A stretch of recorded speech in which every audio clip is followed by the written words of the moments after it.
Hello everyone. स्वागत है आप सभी का हमारे channel Ganga Gurukulam career academy में।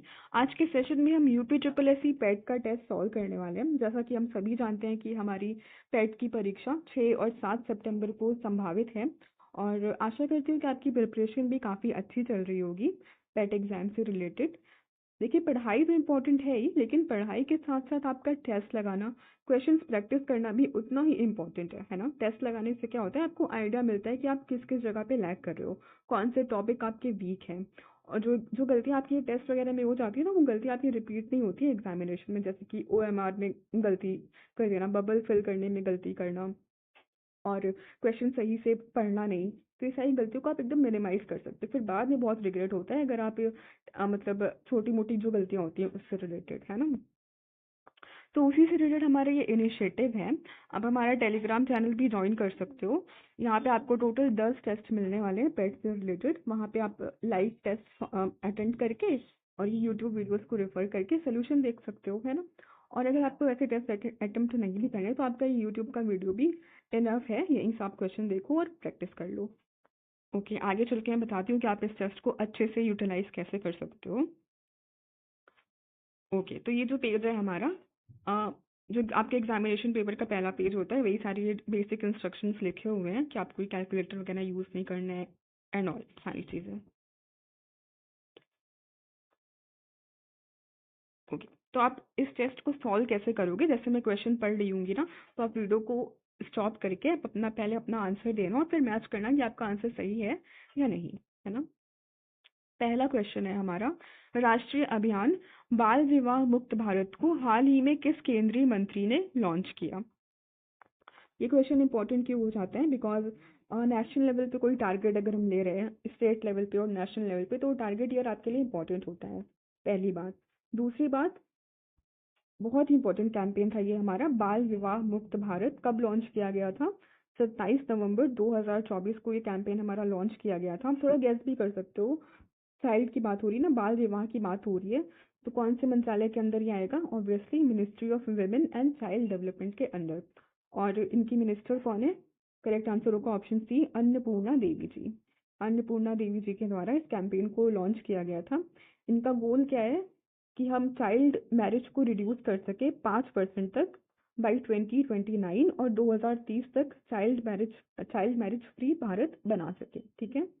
2030 तक चाइल्ड मैरिज फ्री इंडिया। ये पेन ये अच्छे से वर्क नहीं कर रहा है, आप नोट कर लो कि 2030 तक चाइल्ड मैरिज फ्री इंडिया बनाना इस कैंपेन का मुख्य लक्ष्य है। ओके, तो जितने भी गवर्नमेंट टारगेट ईयर्स हैं ना, उनको आप अच्छे से एक बार देख करके जाना, कोई ना कोई क्वेश्चन जरूर ही आ ही सकता है, स्टेट गवर्नमेंट के भी और नेशनल लेवल के भी। दूसरा क्वेश्चन है हमारा, भारतीय नौसेना शामिल INS वुशल नहीं होगा, ये तुशिल होगा, ठीक है, TUSHIL। तुशिल का निर्माण किस सहयोग से किया गया है, कौन से देश ने हमारा सहयोग किया है INS तुशिल को बनाने में। तो करेक्ट आंसर होगा हमारा ऑप्शन बी, रूस। रशिया की मदद से हम ये बना रहे हैं INS तुशिल और तमल। दोनों नाम आप नोट कर लो, TUSHIL तुशिल और तमल TAMAL। ये दोनों क्या है, हमारे स्टेल्थ गाइडेड मिसाइल फ्रिगेट्स हैं, जिसे कि हम रशिया की मदद से बना रहे हैं, ठीक है। और इसमें हमारा 26% इंडिजिनस भी है, मतलब भारत के भी उपकरण इसमें लगे हुए हैं, पूर्णतः रशिया के द्वारा नहीं बनाया गया है। रशिया के साथ में हमारी मिलिट्री एक्सरसाइज कौन सी होती है, इंद्र एक्सरसाइज होती है, ट्राई सर्विस मिलिट्री एक्सरसाइज होती है, जो कि हम रशिया के साथ में कंडक्ट करते हैं।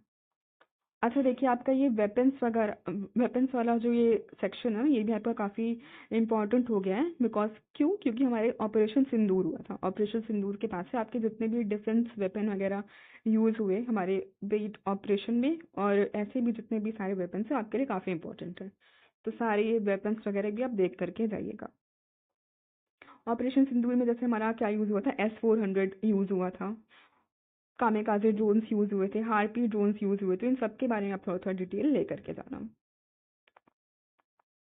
नेक्स्ट क्वेश्चन, इस साल पंचायत पुरस्कार 2024 से देश की कितनी पंचायतों को सम्मानित किया गया है। तो करेक्ट आंसर होगा हमारा ऑप्शन सी, 45। 45 पंचायतों को पंचायती पुरस्कार से सम्मानित किया गया था। और ये पुरस्कार हमारा दिया किस दिन जाता है, 24 अप्रैल को हम कौन सा डे सेलिब्रेट करते हैं? पंचायती राज दिवस मनाते हैं। तो उसी दिन आपके ये पुरस्कार भी दिए जाते हैं। HSBC इंडिया ने HSBC ताज क्रेडिट कार्ड लॉन्च करने के लिए किस कंपनी के साथ साझेदारी की है?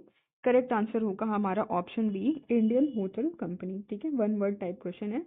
अगर आपको आता है तो आप अटेम्प्ट कर लोगे, नहीं तो लूज कर दोगे 1 मार्क। ठीक है, INS निर्देशक किस उद्देश्य के लिए डिजाइन किया गया? बुद्धपोत संचालन के लिए, हवाई निगरानी के लिए, हाइड्रोग्राफिक सर्वेक्षण और नेविगेशन में सहायता, या ऑप्शन डी परमाणु परीक्षण। तो करेक्ट आंसर इसका हो जाएगा हमारा ऑप्शन सी, हाइड्रोग्राफिक सर्वेक्षण और नेविगेशन में सहायता के लिए हमारा INS निर्देशक बनाया गया है। इंपॉर्टेंट हो जाता है, INS निर्देशक क्या है हमारा? सर्वे वेसल है, सर्वे करने के लिए बेसिकली बनाया गया है, लार्ज सर्वे वेसल है। और इसके तहत बेसिकली हमारे 5 वेसल्स को बनाना है। पहला था हमारा संदेहक, जो कि पहले ही बन चुका है। दूसरा है निर्देशक, तीसरा इक्षक, संशोधक और हाँ सॉरी 4 बनने थे, 4 ही है। संदेहक, निर्देशक, इक्षक और संशोधक किसके द्वारा बनाया गया है? GRSE कोलकाता के द्वारा, garden reach ship builders engineers के द्वारा, जो कि कोलकाता में स्थित है। इनके द्वारा इन युद्धपोतों को बनाया गया है। सॉरी युद्धपोत नहीं, सर्वे वेसल्स को। आगे चलते हैं। क्वेश्चन नंबर 6 है हमारा, किस देश से संबंधित फुटबॉल खिलाड़ी विनीसियस जूनियर ने FIFA player of the year 2024 का अवार्ड जीता? करेक्ट आंसर हो जाएगा हमारा ऑप्शन ए, ब्राजील। ठीक है, विनीसियस जूनियर किस देश से बिलोंग करते हैं? ब्राजील से। 7, गंगा नदी डॉल्फिन टैगिंग परियोजना किस मंत्रालय की पहल है? गंगा नदी डॉल्फिन की जो हम टैगिंग की परियोजना चला रहे हैं, किस मंत्रालय के अंदर आएगी? ऑब्वियसली आपका करेक्ट आंसर होगा ऑप्शन बी, केंद्रीय पर्यावरण मंत्रालय। किस खेल से संबंधित भारतीय खिलाड़ी रविचंद्रन अश्विन को के अंतर्राष्ट्रीय खेल से संन्यास लेने का ऐलान किया है? तो रविचंद्रन अश्विन ने किस खेल से संन्यास लेने का ऐलान किया है? करेक्ट आंसर होगा ऑप्शन ए, क्रिकेटर। यूनेस्को ने हाल ही में किस भारतीय राज्य को हेरिटेज पर्यटन के लिए टॉप डेस्टिनेशन घोषित किया है? करेक्ट आंसर होगा हमारा ऑप्शन डी, पश्चिम बंगाल। वर्ष 2023 के लिए इंदिरा गांधी पुरस्कार शांति, निरस्त्रीकरण और विकास से किसे सम्मानित किया गया है? तो 2023 का इंदिरा गांधी पीस पुरस्कार किसे मिला है? डैनियल बारेम्बोइम, अली अबू अवाद, हांगकांग या उपयुक्त ए और बी दोनों? तो इसका करेक्ट आंसर जो होगा वो हमारा ऑप्शन सी होगा, ए और बी दोनों। दोनों को मिला है हमारा इंदिरा गांधी पीस पुरस्कार। किससे मिला है? बिकॉज उन्होंने काफी सहायता की थी हमारे इसराइल हमास कॉन्फ्लिक्ट में, पीस के लिए उन्होंने काफी प्रयास किए थे, इसलिए इन्हें ये अवार्ड मिला था। डैनियल बोरेम्बोइम और अली अबू अवाद। काफी इंपॉर्टेंट क्वेश्चन है, इसको अच्छे से रट लीजिएगा।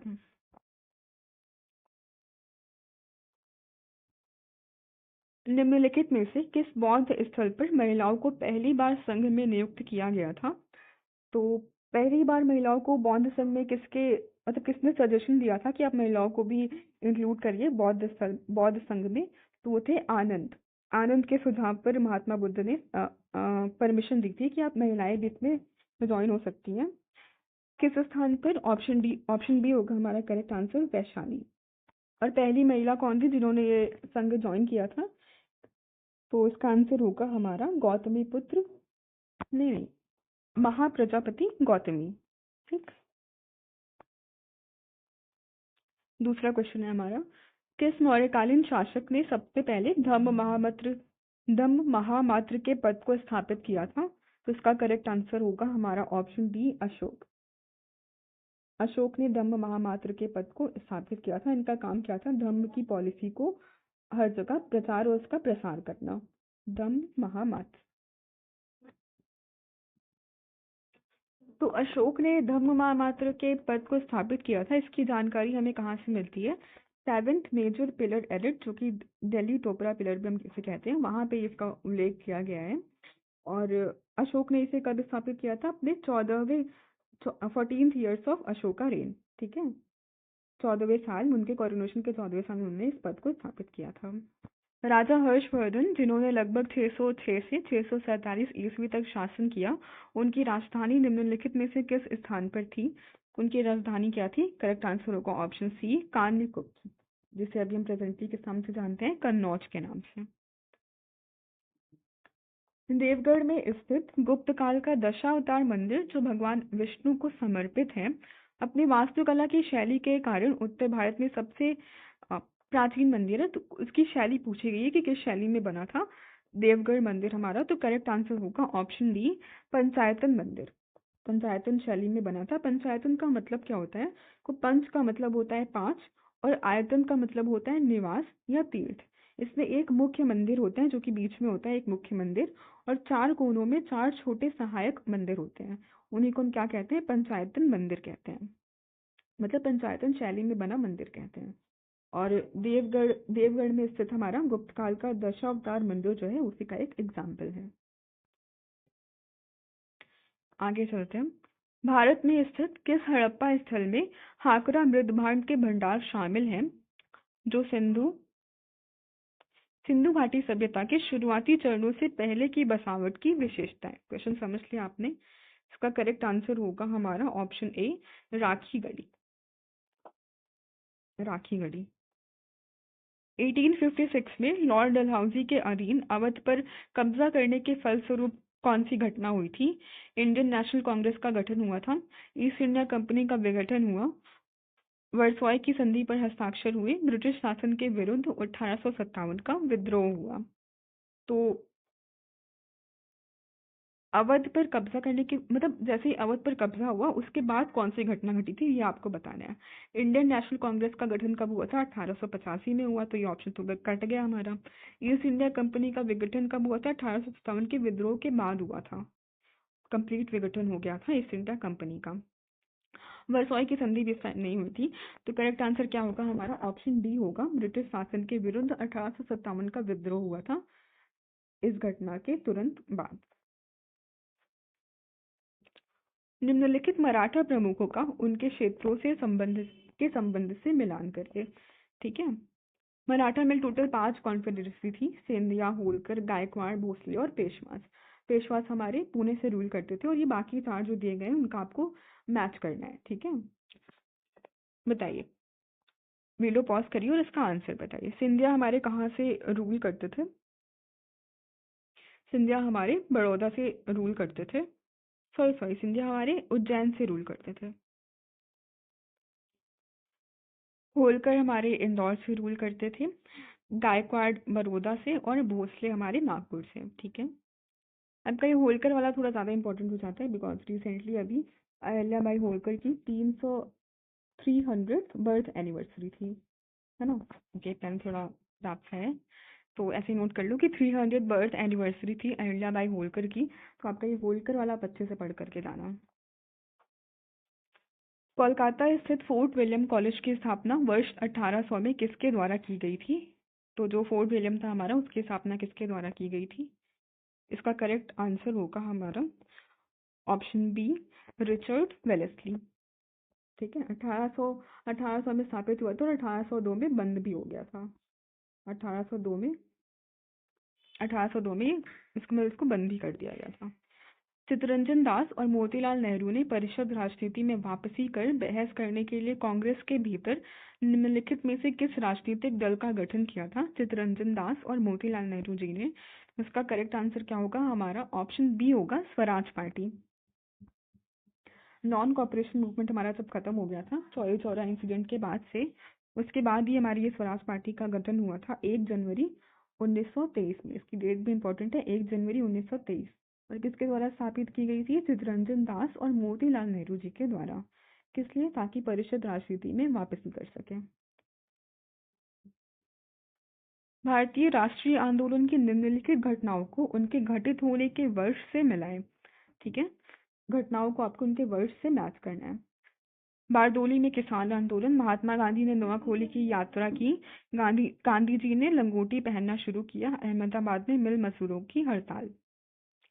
तो बारडोली का किसान आंदोलन हमारा कब हुआ था? 1928 में हुआ। महात्मा गांधी ने नोआखोली की यात्रा कब की थी? 1946 में। गांधी जी ने लंगोटी पहनना कब शुरू किया था? 1921 में। और अहमदाबाद में मिल मजदूरों की हड़ताल कब हुई थी? 1918 में। तो अगर आपको ये ऑप्शन 4 भी पता है तो आप आंसर तक पहुंच जाओगे। 4 का बी, 4 का 4 का भी हमारा केवल एक ही ऑप्शन है, ऑप्शन सी में। ठीक है, ओके। अच्छा, ये क्वेश्चन आपका पीवाईक्यू है। और बेसिकली ये वाला, गांधी जी ने लंगोटी पहनना कब शुरू किया था, इसका काफी मजाक बनाया गया था इस क्वेश्चन का, but nothing to make fun of it. ये इन्होंने कब स्टार्ट किया था? 1921 में नॉन कॉपरेशन मूवमेंट के दौरान। जब गांधी जी मदुरई की यात्रा कर रहे थे, ट्रेन यात्रा, उसी समय उन्होंने मतलब आम जनता से मतलब ऐसा कहा था कि आप अपना ये खादी वादी पहनना स्टार्ट करिए, अपने विदेशी कपड़ों को छोड़ करके। तो उस समय की जनता ने कहा कि मतलब उतना अफोर्ड नहीं कर सकते थे ना वो उस टाइम पे। तो इसी वजह से आम जनता से समन्वय बैठाने के लिए गांधी जी ने भी डिसीजन लिया कि मैं अभी अब मतलब वैसे कपड़े नहीं पहनूंगा, आम लोगों की तरह ही दिखने के लिए उन्होंने भी लंगोटी पहनना शुरू किया। अपना सर वर भी उन्होंने उसी समय मुड़वा दिया था। आगे चलते हैं नेक्स्ट क्वेश्चन पे। मिट्टी के कणों और चट्टानों की दरारों के बीच का सारा स्थान पानी से भरा होता है। इस परत की ऊपरी सीमा कहलाती है। ठीक, क्या कहलाती है ये हमें बताना है। करेक्ट आंसर होगा हमारा ऑप्शन सी, जल तालिका, यानी कि वाटर टेबल। उस जल डमरू मध्य का नाम बताइए जो जावा सागर को हिंद महासागर से जोड़ता है। कौन सा स्ट्रेट है, यानी कि जल मडरू दम, सॉरी, जल डमरू मध्य। तो इसका करेक्ट आंसर होगा हमारा ऑप्शन सी, सुंडा जल जल जल डमरू मध्य। सॉरी। निम्नलिखित में से किस देश में बालकश झील स्थित है? करेक्ट आंसर होगा हमारा ऑप्शन सी, कजाकिस्तान। बालकश झील हमारे यहाँ पे है, Kazakhstan. Basic one word fact type question आप ग्लूसेंट वगैरह में मिल जाते हैं आसानी से। निम्नलिखित में से कौन सी नदी ऐतिहासिक रूप से कर्नाटक के दक्षिण में बटवाल नदी के रूप में जानी जाती है? कौन सी नदी है? इसका करेक्ट आंसर होगा हमारा ऑप्शन ए, नेत्रावती नदी। ब्रह्मपुत्र नदी को तिब्बत में और बांग्लादेश में किस नाम से जाना जाता है? ब्रह्मपुत्र नदी का और हम किस नाम से जानते हैं, हमें बताना है। इसका करेक्ट आंसर होगा हमारा ऑप्शन डी, सांगपो और यमुना। तो तिब्बत में हम ब्रह्मपुत्र नदी को सांगपो के नाम से जानते हैं और बांग्लादेश में यमुना के नाम से।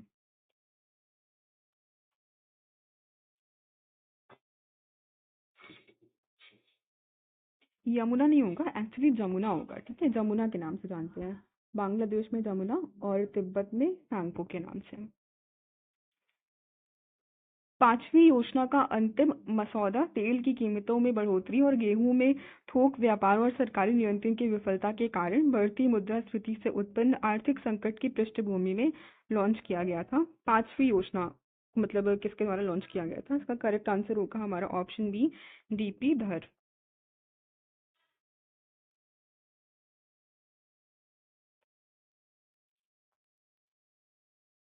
पंचवर्षीय योजना के किस संस्करण का उद्देश्य खाद्यान्न उत्पादन में तेजी लाना, रोजगार के अवसर बढ़ाना और खाद्य कार्य और उत्पादकता पर ध्यान केंद्रित करते हुए उत्पादकता बढ़ाना था, और वह बहुत सफल भी रहा था। इसका करेक्ट आंसर हो जाएगा हमारा ऑप्शन डी, सातवीं। सातवीं पंचवर्षीय योजना के दौरान ये हमारा उद्देश्य था कि हम खाद्यान्न उत्पादन में तेजी लाएं, रोजगार के अवसर बढ़ाएं और खाद्य कार्य और उत्पादकता पर ध्यान केंद्रित करें। भारत की पंचवर्षीय योजना के किस संस्करण को गाडगिल योजना के नाम से भी जाना जाता था? इसका करेक्ट आंसर होगा ऑप्शन सी, तीसरी पंचवर्षीय योजना। तीसरी पंचवर्षीय योजना को हम गाडगिल योजना के नाम से भी जानते हैं। हरित क्रांति के दौरान सरकार द्वारा स्थापित अनुसंधान संस्थानों ने क्या भूमिका निभाई थी? उन्होंने ग्रीन हाउस गैसों के लिए एचआईवी बीज विकसित किए, सॉरी, ग्रीन हाउस के लिए एचआईवी बीज विकसित किए। उन्होंने अधिशेष अनाज का विपणन किया। उन्होंने कीटों के हमले से बर्बादी का खतरा कम कर दिया। उन्होंने किसानों को, ये थोड़ा सा कट गया है क्वेश्चन। बाय द वे इसका करेक्ट आंसर आपका ए ही होगा। ए ही देखना आप। उन्होंने ग्रीन हाउसों के लिए एचआईवी बीज विकसित किए थे। ठीक है, अनुसंधान संस्थानों ने। निम्नलिखित में से सही सुमेलित युग्म का आपको चयन करना है। नीली क्रांति मत्स्य उत्पादन, श्वेत क्रांति डेयरी एवं दुग्ध उत्पादन, पीली क्रांति तिलहन उत्पादन, लाल क्रांति उर्वरक उत्पादन। आपको बताना है कौन से युग्म सही सुमेलित है, उन्हें आपको मैच करना है। करेक्ट आंसर हो जाएगा हमारा इसका ऑप्शन ए, 1, 2 और 3 करेक्टली मैच्ड है। नीली क्रांति हमारी फिश प्रोडक्शन से रिलेटेड थी, श्वेत क्रांति डेयरी और दुग्ध उत्पादन, पीली क्रांति आपकी तिलहन उत्पादन से रिलेटेड थी। निम्न में से किस विकल्प में सभी शब्द तरंगिणी शब्द के पर्यायवाची है? ठीक है, हिंदी का सेक्शन आपका स्टार्ट हो गया है। तरंगिणी के आपको पर्यायवाची बताने हैं। करेक्ट आंसर क्या हो जाएगा? सरिता और निम्नगा। नदी के पर्यायवाची है बेसिकली सरिता और निम्नगा। निम्नलिखित में से किस विकल्प में विलोम युग्म सही नहीं है? तो कौन सा विलोम युग्म सही नहीं है, आपको इसका आंसर बताना है। करेक्ट आंसर होगा आपका डावाडोल और अस्थिर। डावाडोल भी मतलब ऐसे डगमगाना और अस्थिर मतलब भी डगमगाना। अस्थिर मतलब जो स्थिर ना हो ऑब्वियसली। जतकय कंकड़ उतकय शंकर लोकोक्ति का निम्न सही भावार्थ आपको बताना है। लोकोक्ति का क्या अर्थ है? शुभ संकेत होना, आंकड़ों को शंकर मान अंकड़ों सॉरी कंकड़ों को शंकर मानना, परिणाम पर विश्वास करना, विश्वास सर्वोपरि। इसका करेक्ट आंसर हो जाएगा हमारा ऑप्शन डी, विश्वास सर्वोपरि। ज्योतिकय कंकड़ उत्कय शंकर। निम्नलिखित में से क्रिया संबंधी अशुद्धि किस विकल्प में है? क्रिया संबंधी अशुद्धि आपको बतानी है। आप यह कंबल ओढ़ ले, हमारे दादाजी अस्पताल गए हैं, गीता दंड पाने के योग्य है, हमें प्रतिदिन चरखा काटना चाहिए। करेक्ट आंसर हो जाएगा हमारा ऑप्शन डी। डी में हमारी क्रिया संबंधी अशुद्धि है। निम्नलिखित में से किस किस विकल्प में सभी शब्द पर्यायवाची नहीं है? मतलब कौन से विकल्प में सभी शब्द पर्यायवाची नहीं है, उसे आपको चूज करना है। विशिख, तीर, इश तीनों सही है, तीनों तीर के पर्यायवाची हैं। निशिथ, मध्य रात्र और वासर सारे रात्रि के पर्यायवाची हो गए।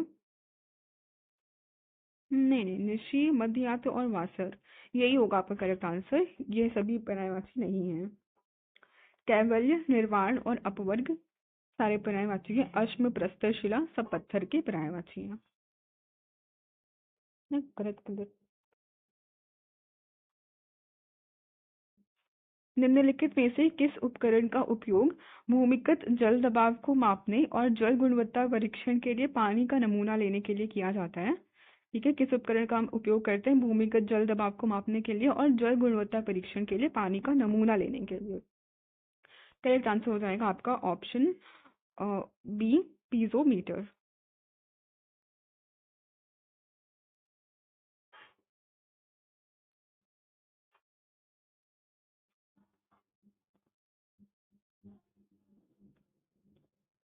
तो इसका आंसर पीजोमीटर नहीं बैरोमीटर होगा।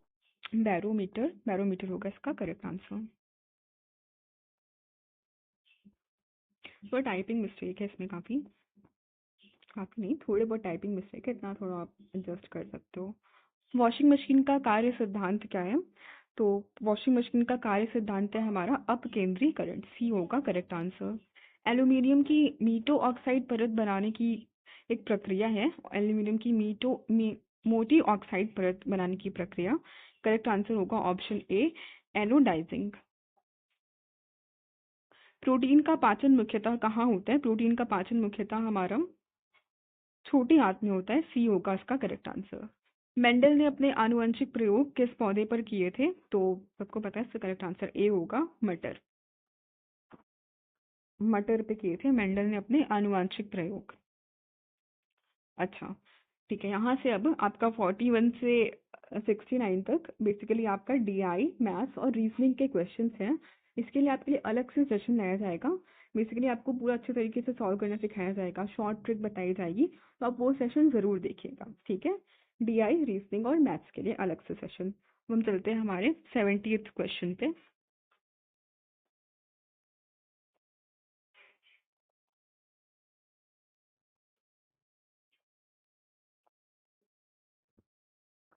भारत सरकार द्वारा वर्ष 1967 में निम्नलिखित में से किस वीरता पुरस्कार का नाम बदलकर शौर्य चक्र कर दिया गया था? तो करेक्ट आंसर होगा इसका ऑप्शन सी, अशोक चक्र वर्ग 3। ठीक है, अशोक चक्र वर्ग 3 का नाम बदल करके हमने शौर्य चक्र कर दिया था 1967 में। किस वर्ष किशनपुर वन्यजीव अभयारण्य को वन्यजीव संरक्षण अधिनियम के तहत वन्यजीव अभयारण्य घोषित किया गया था? इसका करेक्ट आंसर होगा ऑप्शन बी, 1972। ओके, या तो यूपी का भी सारा देख करके जाना, सारी wild life sanctuary, bird sanctuary, national park तो आपका एक ही है, दुधवा नेशनल पार्क। डेट वगैरह भी थोड़ा बहुत ध्यान में रख लीजिएगा। ढूंढी पांचोली आंदोलन किससे संबंधित है? हुंगी नहीं होगा, ढूंढी होगा। ढूंढी पांचोली आंदोलन किससे संबंधित था? करेक्ट आंसर होगा ऑप्शन सी, बांस के जंगलों को उद्यान विभाग को हस्तांतरित करने के लिए। तो इसका करेक्ट आंसर होगा सी।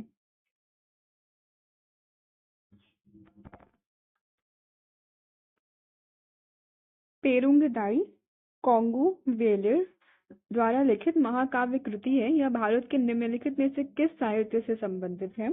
करेक्ट आंसर होगा आपका ऑप्शन बी, तमिल साहित्य। ठीक है, इसको आप सही कर लेना, क्या है? पेरुंगदाई कोंगू वेलेर। ठीक। गुनाहों का देवता नामक पुस्तक के लेखक कौन है? तो गुनाहों का देवता सुधार चंद्र की कहानी, तो इसके लेखक कौन है? 74 का हमारा करेक्ट आंसर हो जाएगा ऑप्शन सी, धर्मवीर भारती जी। कश्मीर के इतिहास का विवरण देने वाली पुस्तक राजतरंगिणी निम्नलिखित में से किस इतिहासकार द्वारा लिखी गई है? तो राजतरंगिणी हमारी किसके द्वारा लिखी गई है? करेक्ट आंसर होगा ऑप्शन ए, कल्हड़। ठीक, कल्हड़। 76 वाला आप छोड़ दो, इसमें थोड़ा सा टाइपिंग मिस्टेक है। 77, भारत की सीमा सबसे अधिक राज्यों के साथ बांग्लादेश की लगती है। इस पे निष्कर्ष हमारा ये कथन था, बांग्लादेश की सीमा सबसे अधिक राज्यों के साथ बांग्लादेश की लगती है। निष्कर्ष है मिजोरम, त्रिपुरा और मेघालय की सीमा बांग्लादेश से लगती है। झारखंड की सीमा भी बांग्लादेश से लगती है। तो 2 वाला ऑब्वियसली हमारा गलत हो जाएगा, झारखंड की सीमा बांग्लादेश से नहीं लगती है। बांग्लादेश के साथ टोटल 5 राज्यों की सीमा लगती है, असम, वेस्ट बंगाल, मिजोरम, त्रिपुरा और मेघालय। बाउंड्री कितनी है? 4096 किलोमीटर बाउंड्री लगती है बांग्लादेश के साथ में। ये नंबर भी ध्यान में रखना, 4096 किलोमीटर। भारत के सभी पड़ोसी देश सार्क संगठन के सदस्य हैं। निष्कर्ष, चीन सार्क का सदस्य है, पाकिस्तान और नेपाल सार्क के सदस्य हैं। तो पहला स्टेटमेंट हमारा गलत हो जाएगा, बिकॉज चीन सार्क का सदस्य नहीं है, और दूसरा बिल्कुल सही है, तो केवल दूसरा सही है।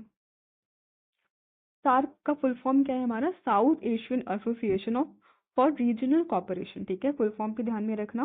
और जो हमारे 8 मेंबर्स हैं ना सार्क के, इनको भी एक बार देख लो। अफगानिस्तान, बांग्लादेश, भूटान, इंडिया, मालदीव, नेपाल, पाकिस्तान और श्रीलंका। सार्क का हमारे गठन कब हुआ था? 1985 में। और इनका सेक्रेटेरिएट पड़ता है हमारा काठमांडू, नेपाल में। ठीक, इतनी सारी इन्फॉर्मेशन आपको पता होनी चाहिए सार्क से रिलेटेड। और सबसे नया देश कौन सा था जिसने ज्वाइन किया था सार्क? अफगानिस्तान था, उसने 2007 में ज्वाइन किया था। और चाइना इसका मेंबर नहीं है, ध्यान रखिएगा।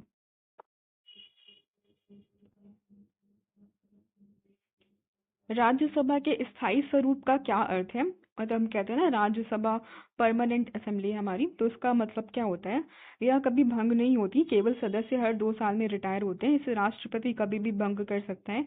राज्यसभा केवल 5 साल तक चलती है, यह लोकसभा के साथ ही भंग होती है।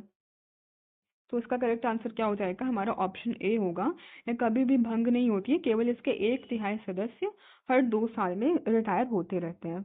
ठीक है, ओके। तो राज्यसभा के साथ साथ आपका ये वाइस प्रेसिडेंट वाला टॉपिक भी काफ़ी इंपॉर्टेंट हो जाता है, बिकॉज रिसेंटली हमारे वाइस प्रेसिडेंट ने अभी रेजिग्नेशन दे दिया था।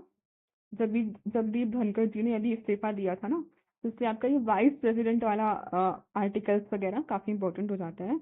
63 से लेकर के 69 तक आपके आर्टिकल्स वाइस प्रेसिडेंट के द्वारा डील किए जाते हैं, मतलब वाइस प्रेसिडेंट के लिए हैं। और रेजिग्नेशन इन्होंने कौन से आर्टिकल के अंडर दिया? आर्टिकल 67A के तहत उन्होंने रेजिग्नेशन दिया था। ठीक। और एक चीज़ और, जैसे कि वाइस प्रेसिडेंट ने हमारे रेजिग्नेशन दे दिया, तो वाइस प्रेसिडेंट हमारे एक्स ऑफिशियो चेयरमैन भी होते हैं राज्यसभा के। तो जब वो नहीं है तो राज्यसभा को चेयर चेयर कौन कर रहा है? तो करेक्ट आंसर होगा इसका ऑप्शन, सॉरी, इसका करेक्ट आंसर हो जाएगा हमारा डेप्यूटी चेयरमैन। ठीक। डेप्यूटी चेयरमैन इसको लीड करते हैं जब हमारे वाइस प्रेसिडेंट ऑफिस में नहीं होते। ओके, कुल मिला करके आप अपना ये वाइस प्रेसिडेंट वाला भी अच्छे से पढ़ लीजिएगा।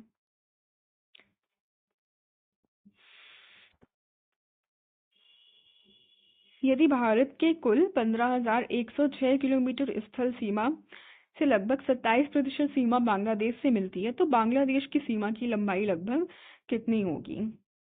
ठीक है, करेक्ट आंसर आपको वैसे भी पता है, अगर बांग्लादेश की बाउंड्री कितनी है तो आप पहुंच जाओगे आंसर तक। बी होगा करेक्ट आंसर, 4096 किलोमीटर। सबसे ज़्यादा बाउंड्री हमारी बांग्लादेश के साथ में लगती है, फिर चाइना, पाकिस्तान, नेपाल, म्यांमार, भूटान और अफगानिस्तान। अफगानिस्तान के साथ में सबसे कम 106 किलोमीटर।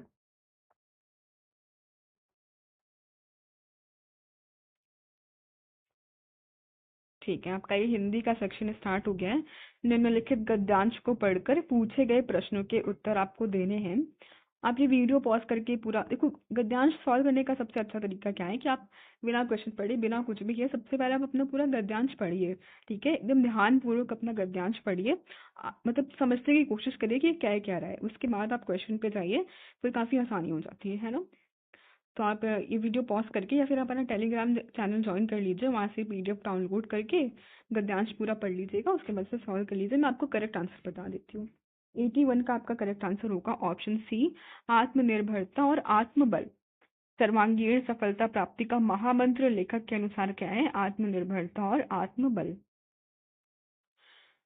स्वार्थमय तथा अस्थिर शब्दों के विलोम विलोम रूप क्रमशः किस विकल्प में है? तो ये तो आप ऐसे भी नॉलेज से अपना लगा सकते हो कि स्वार्थमय का विलोम बताइए और अस्थिर का विलोम बताइए। स्वार्थमय जो स्वार्थ से भरा हो और निस्वार्थ जिसके अंदर कोई स्वार्थ ना हो। अस्थिर जो स्थिर न रहे, और गतिहीन जिसमें कोई गति ना हो, यानी कि वो स्थिर रहे। तो डी होगा इसका करेक्ट आंसर, 82 का डी। सफलता, कार्य और आत्मनिर्भरता शब्दों के लिंग क्रमशः क्या है? इसके आपको लिंग बता दें। तो सफलता हमारी क्या है? स्त्रीलिंग है। कार्य क्या है? एक सेकेंड, हम 83 का हमारा करेक्ट आंसर होगा ऑप्शन सी, स्त्रीलिंग। ठीक है, सफलता आपकी स्त्रीलिंग है, कार्य पुल्लिंग है और आत्मनिर्भरता भी स्त्रीलिंग है। सी हो जाएगा करेक्ट आंसर।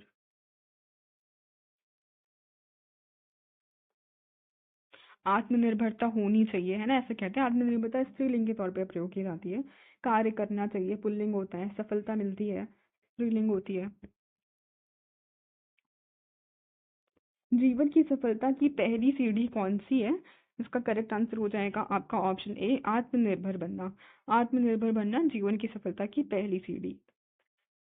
शैशव के शिक्षकों का बच्चे पर क्या असर पड़ता है?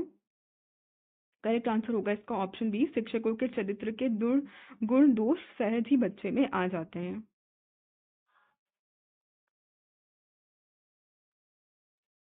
ठीक है, यहाँ से दूसरा आपका ये क्वेश्चन स्टार्ट हुआ है। सूरज की किरणों से जगमगाती यह धारा, कविता है बेसिकली। हरियाली से लिपटी पर्वतों की छटा, नदियों का कलकल संगीत, हवा की मधुर सरगम, प्रकृति का यह अनुपम उपहार, मानव के जीवन का आधार। ठीक है, इस कविता के आधार पर आपको इसके आंसर देने हैं। सूरज की किरणों में से जगमगाती यह धारा पंक्ति का भावार्थ क्या है? तो इसका भावार्थ आपको बताना है। तो इसका करेक्ट आंसर हो जाएगा ऑप्शन बी, धरती को सूर्य से प्रकाश की ऊर्जा मिलती है, इसका यह अभिप्राय है। हरियाली से लिपटी पर्वतों की छटा का वास्तविक आशय क्या है? पर्वत पत्थरों से बने हैं। पर्वत पर हरियाली की परत चढ़ी है जो उन्हें सुंदर बनाती है। पर्वत से भय और कठिनाई प्रकट होती है। पर्वत निर्जन और सुनसान है। इसका करेक्ट आंसर होगा आपका ऑप्शन बी, पर्वत पर हरियाली की परत चढ़ी है जो उन्हें सुंदर बनाती है। नदियों का कलकल संगीत का काव्यगत अर्थ क्या है? ठीक है, नदियों का कलकल संगीत, इसका काव्यगत अर्थ हमें बताना है। तो इसका आंसर पहले ही होगा, ए ही होगा। नदियों की धारा का बहना संगीत जैसा प्रतीत होता है, यही इसका अर्थ है। हवा की मधुर सरगम किस तथ्य को उजागर करती है? तो इसका करेक्ट आंसर होगा ऑप्शन सी, हवा का बहना भी एक मधुर ध्वनि और जीवन का सुख है। पूरे अंश का मुख्य अर्थ क्या था? मतलब जो कविता थी इसका मुख्य अर्थ क्या था आपका? सी हो जाएगा, प्रकृति मानव को जीवन देने वाला अनुपम उपहार है। बेसिक सेंस से भी आप इसे सॉल्व कर सकते हो। अगर अगर आपका गद्यांश काफी बड़ा हो जाए तो बेसिक सेंस लगा करके भी सॉल्व कर लेना। ठीक है, स्टेटमेंट दिए गए, आपको बताना है कौन से सही है। लोकसभा के अध्यक्ष को राष्ट्रपति शपथ दिलाते हैं, उपसभापति को राष्ट्रपति द्वारा नियुक्त किया जाता है। बताइए क्या होगा इसका करेक्ट आंसर? ये पहला स्टेटमेंट आपका गलत हो जाता है, बिकॉज लोकसभा के अध्यक्ष की कोई शपथ नहीं होती है, केवल मेंबर ऑफ पार्लियामेंट की शपथ होती है, और स्पीकर के ऐसा अलग से कोई शपथ नहीं दिलाई जाती। तो पहला गलत हो गया। दूसरा भी आपका स्टेटमेंट गलत हो जाता है कि उपसभापति को राष्ट्रपति द्वारा नियुक्त नहीं किया जाता है। मेंबर ऑफ पार्लियामेंट अपने नहीं, लोकसभा के सदस्य अपने में ही सिंपल मेजोरिटी से अपना ये स्पीकर और डिप्यूटी स्पीकर इलेक्ट कर लेते हैं। ठीक है, तो दोनों कथन गलत हैं आपके। डी होगा करेक्ट आंसर। राज्यसभा भंग नहीं की जा सकती है। राज्यसभा का प्रत्येक सदस्य 6 वर्ष का कार्यकाल पूरा करता है। प्रत्येक 2 वर्ष पर राज्यसभा के 1/3 सदस्य सेवानिवृत्त होते हैं। तो आपके तीनों स्टेटमेंट सही है। करेक्ट आंसर क्या हो जाएगा? डी, सभी सही हैं। ठीक। अनुच्छेद 370 केवल जम्मू कश्मीर राज्य से संबंधित था। इसे 5 अगस्त 2019 को राष्ट्रपति के आदेश पर निरस्त किया गया। इसके निरस्त होने के बाद जम्मू कश्मीर और लद्दाख 2 अलग केंद्र शासित प्रदेश बने। आपको सही विकल्प का चयन करना है। देखिए इसका सही विकल्प डी होगा, सभी के सभी बिल्कुल सही है। 370 आपका जम्मू कश्मीर से संबंधित था। 5 अगस्त 2019 को इसे खत्म किया गया था, और इसके निरस्त होने के बाद 2 यूनियन टेरिटरीज बनी थी, जम्मू कश्मीर और लद्दाख। डी होगा करेक्ट आंसर, सभी सही। भारतीय संविधान संघीय है परंतु उसकी संघीयता विशिष्ट है। यह कथन किसने कहा है? करेक्ट आंसर हो जाएगा आपका ऑप्शन सी, केसी वेयर। केसी वेयर के द्वारा ये कथन कहा गया है कि भारतीय संविधान संघीय है परंतु उसकी संघीयता विशिष्ट है। 42वें संविधान संशोधन द्वारा निम्नलिखित में से किसे जोड़ा गया था? प्राकथन में समाजवादी और धर्मनिरपेक्ष शब्द, राष्ट्रपति पद की योग्यता, मौलिक अधिकारों में कटौती और आपातकालीन प्रावधान समाप्त। करेक्ट आंसर हो जाएगा ऑप्शन ए, समाजवादी और धर्मनिरपेक्ष शब्द को हमने जोड़ा था प्रियम्बल में, यानी कि सोशलिस्ट सेक्युलर, और एक वर्ड और हमने जोड़ा था इंटीग्रिटी। ठीक है, 3 शब्दों को जोड़ा गया था 42nd अमेंडमेंट से प्रियम्बल में। 96 to 97 आपको पैराग्राफ रीड करके इसका आंसर देना है। ठीक है, पैराग्राफ आप रीड कर लेना, करेक्ट आंसर आपको बता दे रहे हैं। Which of the following animal is not included in the national emblem? National emblem में आपका कौन सा एनिमल इंक्लूड नहीं होता है? करेक्ट आंसर होगा ऑप्शन ए, टाइगर। टाइगर नहीं होता, और लायन होता है हमारे नेशनल एम्बलम में।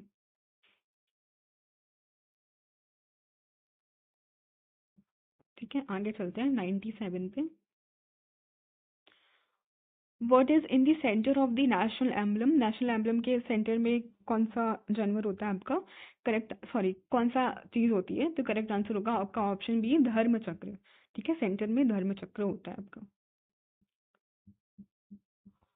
Find the part of the sentence which contains an error. जहाँ पे एरर है आपको वो जगह आपको पहचाननी है। Neither the principal nor the teachers was ready to accept that the students have cheated in the exam. ठीक है, तो आपका गलती कहाँ पे है? ऑप्शन बी में है, वॉज रेडी टू एक्सेप्ट में आपकी गलती है। यहाँ पे वॉस नहीं होगा, वॉस की जगह आपका वर आएगा। ठीक है, neither the principal nor the teachers were ready to accept that the students have cheated in the examination. Find the correctly spelled word. कौन से वर्ड की स्पेलिंग सही है आपको उसे चूज करना है। एकोमोडेशन की स्पेलिंग है तो किसकी सही स्पेलिंग कौन सी है? ACCOMMODATION, यानी कि ऑप्शन सी होगा आपका करेक्ट आंसर। ठीक है, वन वर्ड सब्स्टिट्यूशन है। One who pretends to have more knowledge than he really possesses। तो जो प्रिटेंड करता है कि उसके पास बहुत ज़्यादा नॉलेज है जबकि उतनी होती नहीं है, तो सब क्या कहते हैं, बी होता है वो, शार्लेटन। ठीक है, शार्लेटन कहते हैं ऐसे व्यक्ति को। B is the correct option. Okay, तो हमारा ये टेस्ट कंप्लीट हो गया। आशा करती हूँ कि आपको ये सेशन अच्छा लगा होगा। Please to like share and subscribe our channel. Thank you, bye bye.